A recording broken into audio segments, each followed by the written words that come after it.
तुमसर येथील प्रभाग क्रमांक 8 मधून नगर परिषद सदस्य म्हणून निवडून आलेल्या पंकज बालपांडे यांच्या विजय मिरवणुकीदरम्यान शिवीगाळ व धमकीचा प्रकार घडलाय। तक्रारदार सौ ज्योत्सना पंकज बालपांडे यांनी दिलेल्या माहितीनुसार मिरवणूक नेहरू नगर भागात पोहोचताच वर्षा लांजेवार, तिचे पती विक्रम लांजेवार आणि सासरे यादवराव यांनी मिरवणुकीतील महिलांवर अंडी फेकल्याचं सांगण्यात येत आहे। घटनेत तक्रारदार व त्यांच्या पतीला शिवीगाळ करण्यात आली, तसेच विक्रम लांजेवार याने जीवे मारण्याची धमकी दिल्याचा आरोप करण्यात आलाय। या प्रकरणी तुमसर पोलीस ठाण्यात तक्रार दाखल करण्यात आली असून पुढील तपास सुरू आहे।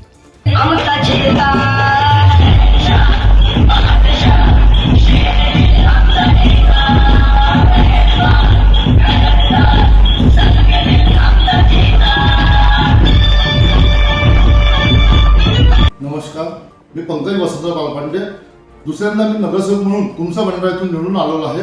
मी 21 तारखेला माझी विजय रॅली काढली प्रभागामध्ये विजय रॅली काढत असताना माझी रॅली वर्षा विक्रम लांजेची दुसरी नगरसेविका जिंकून आलेली तिच्या घरासमोर जात असताना त्यांच्या घरासमोरून त्याच्या घराच्या वरून अंडे फेकण्यात आले।